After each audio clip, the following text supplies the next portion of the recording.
आपका गोविंदपुर और निरसा की जो फ्लाईओवर सैंक्शन हुई, इसमें किसी की कोई भूमिका नहीं है, सिर्फ और सिर्फ हमारे सांसद महोदय की भूमिका है। सारा प्रमाण तो हमारा देखे हुए कि सोशल मीडिया में सारे जगह पे अखबार में आया है।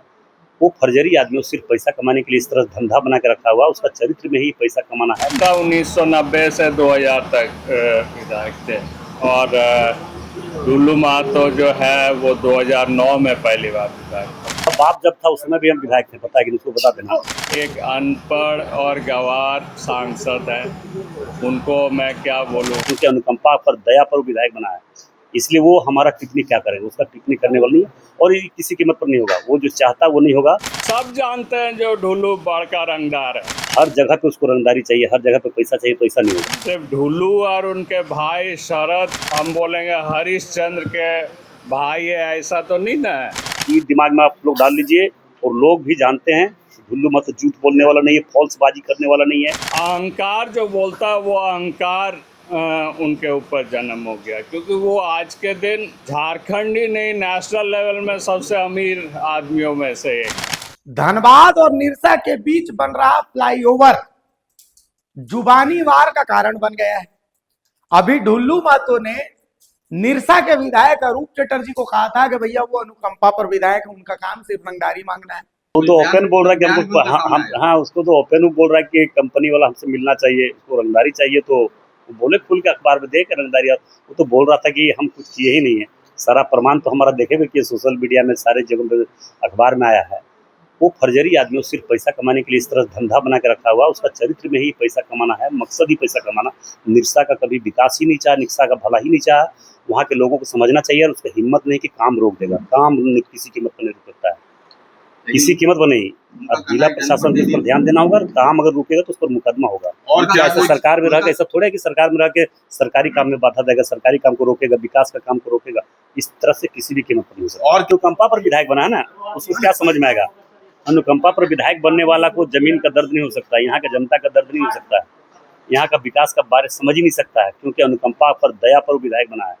इसलिए वो हमारा टिप्पणी क्या करेगा, उसका टिप्पणी करने वाला नहीं है और ये किसी कीमत पर नहीं होगा। वो जो चाहता है वो नहीं होगा। हर जगह पे उसको रंगदारी चाहिए, हर जगह पे पैसा चाहिए, पैसा नहीं होगा। राज्य सरकार को जमीन उपलब्ध कराए, राज्य सरकार जमीन उपलब्ध कराए। चिट्ठी तो आई है, चिट्ठी दिखा दे, क्या मंगवा दे चिट्ठी। बोलिए, हम कोई गलत बात नहीं बोलते हैं, गलत टिप्पणी भी नहीं करते, कोई झूठा फोकस बात नहीं बोलते हैं। जिसको जितना बात हम मीडिया में बोलते हैं, जिसको जो प्रमाण चाहिए हम उसको देंगे। क्या हम कोई फॉल्स बाजी वाला बात कभी नहीं बोलते हैं। ये दिमाग में आप लोग डाल लीजिए, और लोग भी जानते हैं ढुल्लू मत झूठ बोलने वाला नहीं है, फॉल्स बाजी करने वाला नहीं है। और अब अरूप चटर्जी ने बाकायदा पॉइंट वाइज ढुल्लू महतो पर निशाना साधा है। लगभग 14.5 मिनट तक अरूप चटर्जी बोलते रहे और ढुल्लू महतो पर निशाना साधते रहे। उन्होंने कहा कि भाई साहब, संजीव सिंह गलत हैं, रागिनी सिंह गलत हैं, राज सिन्हा गलत हैं, अरूप चटर्जी गलत हैं, जो बेरमो से हैं अनूप सिंह गलत हैं, जयराम महतो गलत हैं, सिर्फ हरिश्चंद्र, ढुल्लू महतो और शत्रुघ्न महतो हैं। उन्होंने कहा कि भाई इतने पावरफुल है ढुल्लू महतो, 40 रुपए का मजदूर से 40,000 करोड़ रुपए तक का उन्होंने सफर तय किया है, तो कोयला चोरी के खिलाफ संसद में आवाज काहे नहीं बुलंद करते हैं। भाई उनको देश की सबसे बड़ी संसद का हिस्सा बनाया है लोगों ने, तो वहां पर जाकर के आवाज बुलंद करना चाहिए ना। वो खुद 150 भट्टे जो है, जो लीगल चलते हैं, वो बंद करवा चुके हैं, और इसमें ढुल्लू महतो का हाथ है। ढुल्लू महतो पर अरूप चटर्जी ने जम के निशाना साधा है। मतलब पहली बार ढुल्लू महतो पर अरूप चटर्जी इतना खुल करके बोले कि लगभग 15 मिनट तक कंटिन्यू बोलते रहे। अरूप चटर्जी के ढुल्लू महतो पर साधे गए निशाने को आपको हम सुनाते हैं। अरूप चटर्जी को इतना आक्रामक आप पहली बार देखेंगे। उन्होंने यहां तक कह दिया कि भाई ये जो फ्लाईओवर बन रहा है, इस फ्लाईओवर में ना राज सिन्हा की भूमिका है धनबाद विधायक की, ना निरसा विधायक की कोई भूमिका है, इसमें अकेले ढुल्लू महतो अपने कंधे पर। मतलब ये है कि ढुल्लू महतो जून में विधायक बनते हैं, जुलाई में टेंडर करवा देते हैं इसका। तो आप समझ सकते हैं कि ढुल्लू महतो कितना परवाह है, कि उन्होंने ये तंज में कहा है। लेकिन एक बात तो है, ढुल्लू महतो और अरूप चटर्जी के बीच का युद्ध, जुबानी युद्ध, अभी थमने वाला नहीं है। ये बात आप तय मान लीजिए। देखिए, जो कॉन्ट्रैक्टर काम लिए हैं वो 33% बिलों में लिए, और उसने सब कॉन्ट्रैक्ट दूसरे एक दिल्ली की कंपनी को दिए। उसने सब कॉन्ट्रैक्ट जो है यहाँ के कोयला माफिया को दे दिया है। देखिए, इस एलिवेटेड रोड के लिए जो है वो बहुत वर्षों से सब लोग लड़ रहे हैं। यहाँ गोविंदपुर की नागरिक समिति लड़ाई कर रहे थे, निरसा नागरिक समिति लड़ाई कर रहे थे। हम लोगों ने 1.5 साल नेशनल हाईवे का काम रोक कर रखा था। तो इसलिए सबकी देन है। ढुल्लू का ये कहना जो उनका सिर्फ उन्हीं का देन है, ये हम समझते हैं जो गलत बयानी है। ढुल्लू पहले सब कुछ जाने। ढुल्लू सांसद बने 4 जून को 2024 को, वो ओथ लिए हैं 24 जून 2024 को, और 11 जुलाई ठीक 18 दिन बाद उसकी टेंडर निकलती है पेपर में। ढुल्लू ये कहना चाहते हैं जो ढुल्लू का नाम सुन के दिल्ली में बिना सर्वे बिना डीपीआर का वो संग संग कर दिए। मतलब ढुल्लू इतनी आतंक है वो, जो उसके नाम सुनते बिना सर्वे बिना कोई चीज़ का हो गया। ये अगर वो समझाने की कोशिश कर रहे हैं तो वो ये जान ले जो वो अनपढ़ हो सकता है। धनबाद की जनता अनपढ़ नहीं है। धनबाद की जनता को वो मूर्ख ना समझे, वो बेवकूफ़ ना समझे। वो यहाँ बाहरी भीतरी का लड़ाई करवाता है, अपने विधायकों के विरुद्ध भी बोलता है, दूसरे प्रतिनिधियों के खिलाफ भी बोलता है। सिर्फ ढुल्लू और उनके भाई शरद ही मतलब हम बोलेंगे हरिश्चंद्र के भाई है ऐसा तो नहीं ना है। उनके चरित्र को सब जानते हैं। वो मतलब कोयला चोरी करके रंगदारी करके आज 15 हाटकोक का मालिक बन गए। आप दूसरे तरफ देखिए जो 1 नंबर का काम करते हैं, आप बीएन सिंह जो हाटकोक एसोसिएशन के अध्यक्ष हैं, आप उनसे आंकड़ा लीजिए तो हम समझते हैं जो कम से कम 150 1 नंबर का जो भट्टा है वो सारा बंद हो गए। तो ढुल्लू की कारोबार दिन प्रतिदिन बढ़ रहा। वो मतलब एक ये मज़दूर जहाँ थे, आपका सेल पीकर मज़दूर था, सेल पीकर मज़दूर से वो रंगदार बने, फिर 10,000 करोड़ का मालिक बने, आज सुनते हैं 40,000 करोड़ का मालिक है। झारखंड के आधा ज़मीन वो दूसरे के नाम से खरीद के रखे हैं। उनकी जो क्षेत्र में एकमात्र नदी थी कतरी नदी, उसका वो पूरी नदी को आज बंद करवा दिए। वहाँ पर उनके लड़का जो है प्रशांत जो है वो मुख्य रूप से कोयला चोरी करते हैं, और रात भर जितनी भी ट्रक है सुबह सुबह वो पैसा की कलेक्शन 10,000 रुपया करके करते हैं, और उसके बाद मतलब उस क्षेत्र में कहीं भी कोयला चोरी हो तो उस ट्रक से रंगदारी वसूली करना, कहीं भी लोग डीओ उठाए उससे रंगदारी वसूली करना, कोई भी ठेकेदार से रंगदारी वसूली करना, ये तमाम चीज़ वो करते हैं। तो सांसद को अगर ताकत है तो वो झरिया में जाके माफिया के खिलाफ बोल के क्या लाभ है। उनको तो धनबाद की जनता ने उनको सांसद की चेयर पर बैठा है, वो पार्लियामेंट में उठाए, सीबीआई केस करवाए जो भाई कोयला चोरी के विरुद्ध में सीबीआई होनी चाहिए, तब ना हम जानेंगे जो उनकी ताकत है। वो मंच पे जाके बोल के सबको माफिया बोलते हैं और खुद सबसे बड़ा माफिया बन के बैठा है, ये हम समझते हैं जो गलत है। आप कहते वो रंगबाज है, वो रंगदारी मांगता है, उधर कहते कि आप रंगदारी मांग रहे हैं। नहीं, हमने कहा जो ये सब जानते हैं जो ढुल्लू बड़का रंगदार है, और रंगदार नहीं, वो कोयला चोर है। सबसे बड़ा बात है वो कोयला चोर है। ज़रूरत पड़े तो वो जो वहाँ पर मुआना सब खोल के रंगदारी ले रहे ना, कोयला चोरी करवा रहे, वहाँ जाके भी हम धरना में बैठ सकते हैं। ज़रूरत पड़े तो उनकी भट्टा के सामने भी हम धरना में बैठ सकते हैं। तो अगर दम है, मैंने कहा जो भाई उनको तो वो तो सांसद में, उनके अंडर में वो सत्ताधारी दल के सांसद है, वो जाके पार्लियामेंट में क्यों नहीं बोलते हैं? स्टार्ट क्वेश्चन उठाए, क्वेश्चन के दौरान उठाए जब भाई यहाँ ऐसे ऐसे कोयला माफिया है, ऐसे ऐसे ये हैं, इनके खिलाफ ईडी की जांच होनी चाहिए, इनके खिलाफ सीबीआई की जांच होनी चाहिए। इतने अरबों की कोयला की चोरी हो रही है, जो नेशनल संपत्ति है, कोल इंडिया की संपत्ति है, वो लूटी जा रही है। क्यों नहीं सीबीआई के मांग कर रहे? तब ना हम समझते हैं जो वो सांसद में दम है। लोकसभा में 6 विधायक है दादा। नहीं, देखिए, अहंकार जो बोलता है वो अहंकार उनके ऊपर जन्म हो गया, क्योंकि वो आज के दिन झारखंड ही नहीं, नेशनल लेवल में सबसे अमीर आदमियों में से एक है।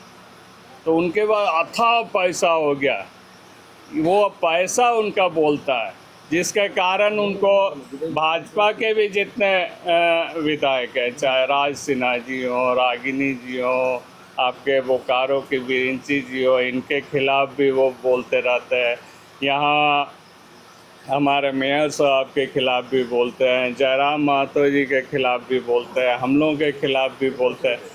तो मैंने कहा जो सब खराब है, सिर्फ एकमात्र हरिश्चंद्र हमारे ढुलू महतो जी है और उनके भाई हैं। वो पूरे परिवार को आज कोयला चोरी में लगाया है। कोई मतलब, और कुछ लोगों को वह मुंशी बना के रखे हुए हैं। केस होता है तो उनके ऊपर होता है। अब पैसा की जो बोरी होती है उनकी घर पहुंचती।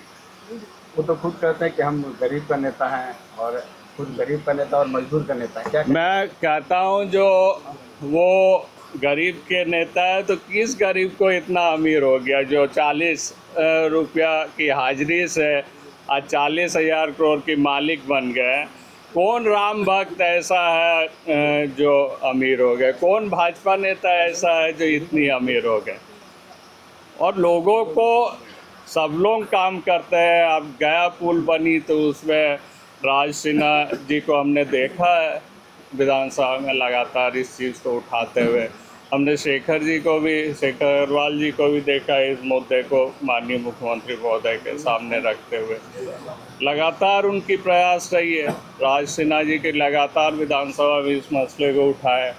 जब गया पुल सैंक्शन हुई उस समय माननीय मुख्यमंत्री महोदय के साथ हम भी प्रेस कॉन्फ्रेंस में थे, लेकिन नेक्स्ट डे अगला दिन सांसद बोलता है जो सब हमने करवा दिया। आपका गोविंदपुर और निरसा की जो फ्लाईओवर सैंक्शन हुई, इसमें किसी की कोई भूमिका नहीं है, सिर्फ और सिर्फ हमारे सांसद महोदय की भूमिका है। वो जीतते ही एक मैजिक हो गई और सब काम हो गई। आज तक सांसद अपने ताकत पर, बलबूते पर एक ड्रेन तक सैंक्शन नहीं करवाए पाए। DMFT से करवाए, अपने फंड से करवाए, अलग बात है।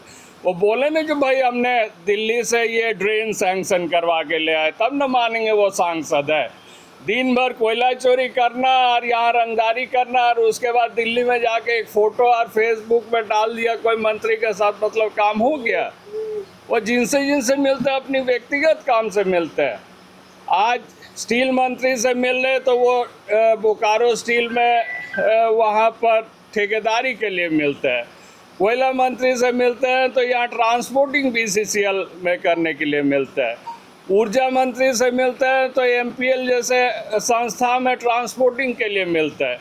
वो अपना काम के लिए मंत्री से मिलते हैं और फेसबुक में फ़ोटो दे के बोलते हैं हमने जनता का काम कर दिया। जनता का कोई काम नहीं किया। आज तक पार्लियामेंट में अच्छे क्वेश्चन, अच्छे मुद्दों को कभी नहीं रखा। कहाँ खदान बंद हो रही है उसको उठाए, BCCL में जो चोरियाँ हो रही है उस पर उठाए। ऐसे मुद्दों को तो कभी नहीं उठाते हैं। आपके नेशनल हाईवे में जो हॉस्पिटल ट्रॉमा सेंटर बननी है, आज से साल भर पहले निरसा का वहाँ पर गया हुआ है। कभी हमने नहीं देखा जो ढुल्लू महतो वहाँ ट्रॉमा सेंटर का मामला उठाया। आज तक आंगनबाड़ी नया सेंटर खोलने की ढेर सारे झारखंड से आज से 7-8 साल पहले गया हुआ है, कभी तो उसने नहीं उठाया ऐसा मामला। पोषण सखी को केंद्र सरकार ने हटा दिया, सारे पोषण सखी को कभी नहीं देखा जो हमने सरकार के खिलाफ वो बोला जो नहीं पोषण सखी को रखना चाहिए, इनकी मानदेय में वृद्धि होनी चाहिए, जो कॉन्ट्रैक्ट वर्कर्स है उनकी मानदेय में वृद्धि होनी चाहिए, नरेगा की फंड जो रोकी हुई है उस फंड को रिलीज़ करना चाहिए। तो कभी मुद्दों को उठाते नहीं है, महज से भाषण देते हैं। फ्लाईओवर निर्माण क्या? देखिए, लोगों को सम्मान देना सीखे। हमें फ्लाईओवर हम लोगों की भी लड़ाई थी, सबकी कंट्रीब्यूशन है, सबकी लड़ाई में हुई है। लोग ये सोचते हैं जो कोई कोयला माफिया को यहाँ दे के बालू सप्लाई, गिट्टी सप्लाई से लेकर मैन पावर सप्लाई सब कुछ वो करेंगे और हमारा आदमी, निरसा का आदमी कुछ नहीं करेगा, तो ये नहीं हो सकती है। ये प्रोटोकॉल है, वो भी जानते हैं। जो कोई भी काम शुरुआत होने से पहले शिलान्यास होती है, वो सम्मान देना चाहिए आदमी को। कोई कोयला माफिया अगर ये सोचता है जो यहाँ रंगदारी से काम कर लेंगे, तो वो गलत फहमी में है। वो किसी भी सूरत में वो काम नहीं कर सके। ढुल्लू का अगर दम है तो बगल में उसने 13 एकड़ ज़मीन भंडारी और चंद्रालों का जो रहती ज़मीन है, खतियानी ज़मीन है, उस पर वो कंस्ट्रक्शन किया हुआ है वो कंपनी, जिससे वो 25 लाख का जो है वो भाड़ा वसूली कर रहे हैं। तो उस ज़मीन को खाली करवाए, या नहीं तो उस ज़मीन के एवज पर जो भाड़ा होती है वो एक्चुअल रैयतों को दिलाए, तब हम मानेंगे। जो ढुल्लू जो है यहाँ के मतलब ग्रामीणों के पक्ष में, गरीबों के पक्ष में, यहाँ के मतलब 32 खतियानधारी के पक्ष में, जो वो अपने आप को प्रोजेक्ट करने की कोशिश करते हैं, जो भाई हम ग्रामीण क्षेत्र के नेता है। ना वो ग्रामीण क्षेत्र का नेता है, ना वो बाहरी का नेता है। वो सिर्फ और सिर्फ कोयला चोरों और कोयला माफियाओं का नेता है, दूसरा कुछ नहीं है। आपको लगता है कि जनता को गुमराह कर रहे हैं सांसद? जनता को गुमराह करे, वो स्पॉट पर आए और जांच करे उनकी किसकी ज़मीन है, किसकी ज़मीन पर वो प्रोजेक्ट बनी है, उसको मुआवजा दिलाए, उसको पैसा दिलाए, उसको अपनी हक दिलाए, और यहाँ आके जो है अपने सभी को सम्मान देते हुए काम चालू करवाए। हमको कोई आपत्ति नहीं है, लेकिन कोई रंगदारी करके ढुल्लू अगर चाहेगा जो यहाँ काम करवा लेगा, किसी कोयला माफिया को आगे करके, भू माफिया को आगे करके काम करवा लेगा, तो ढुल्लू सपनों की दुनिया में बसते हैं। वो हमें ये चेतावनी समझिए या ये समझिए जो समझिए, लेकिन यहाँ तभी काम होगा जब लोगों को वो सम्मान मिलेगी। और एक बात, वो हमें बोलते हैं जो सरकारी काम का विरोध कर रहे हैं। 2017 में IIT ISM सैंक्शन हुई है, आज तक भाजपा की झंडा लगे हुई है। 22 घर जो हम लोगों के समर्थक थे वो टूट गए, लेकिन 2 घर जो भाजपा के समर्थक हैं वो धरना दे के उसने तोड़ने नहीं दे रहा है, जो भाई नहीं यहाँ IIT ISM नहीं होगी। वो प्रोजेक्ट जो है माननीय प्रधानमंत्री और माननीय मुख्यमंत्री महोदय की शुरुआत करने वाली थी। 2017 से 2026 तक सिर्फ ढुल्लू ने रोक के रखा है, भाजपा ने रोक के रखा है। तो यहाँ तो डेवलपमेंट निरसा की रोकी हुई है ये लोग। हमने कब डेवलपमेंट रोका? हम तो निरसा का एक सपना देखे, उस सपने को हम पूरा करेंगे। निरसा की किस तरीके से डेवलपमेंट होती है वो हम पूरे राज्य को दिखाएंगे, जो कैसे डेवलपमेंट किया। करने की बात की सांसद ने, काम बाधा करने की केस करवाए, केस करवाने में कौन रोका है? ढुल्लू में दम है तो करवाए जाके। एक तरह से देखा जाए आपको कि हमसे कभी बात नहीं हुई। वो लोग सोचता है जो निरसा में आतंक फैला के केस करेंगे, जिसका मर्जी ज़मीन हम हड़प लेंगे, यहाँ पर एक दूसरा एक माहौल बना के ये करेंगे, तो वो चीज़ नहीं होने देंगे। निरसा में कोई माफिया शक्ति को हम पनपने नहीं देंगे।